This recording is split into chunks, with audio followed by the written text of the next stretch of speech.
An Exhortation to Pray, by Pastor Ricky Kurth. Did you hear about the woman who bowed to pray on New Year's Eve, saying, "Lord, for the coming year, I pray for a fat bank account and a thin body. And whatever you do, please don't mix the two up like you did last year."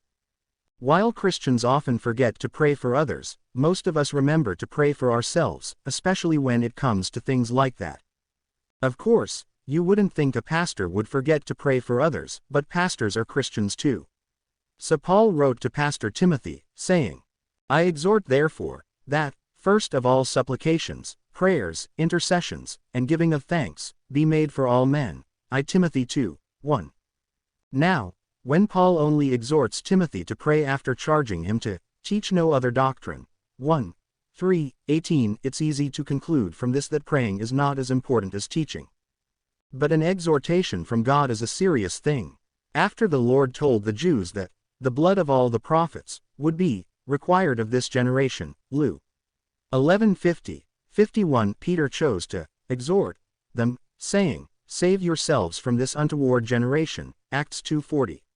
That sounds serious to me. And when Paul then exhorts us to pray, we know that prayer must be just as serious a matter in the eyes of God. As we look back to the previous chapter to see why Paul would exhort Timothy to pray, therefore, we see that Paul just finished charging him to war a good warfare, 1:18. Well, what does every soldier do before going into battle? He prays. I don't care if he's a Christian or not. An old saying says, there are no atheists in foxholes.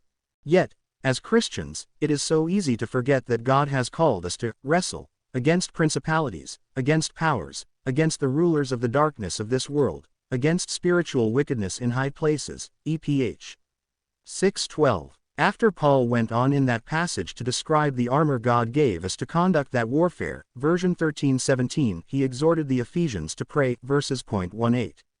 Naturally, after donning his armor, every Roman soldier was certain to pray to his God, and so must we.